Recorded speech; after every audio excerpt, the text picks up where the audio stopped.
हरः ॐ नमः सोमाय च रुद्राय च नमस्ताम्राय च अरुणाय च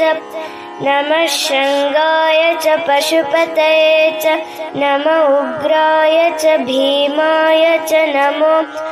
अग्रे वधाय च दूरे वधाय च नमो हन्त्रे च हनीयसे च नमो वृक्षेभ्यो हरिकेशेभ्यो नमस्ताराय नमः शम्भवे च मयोभवे च नमः शङ्कराय च मयस्कराय च नमः शिवाय च शिवतराय च नमस्तीर्थ्याय च कूल्याय च नमः पार्याय च वार्याय च नमः प्रतरणाय चोत्तरणाय च नमः आतार्याय च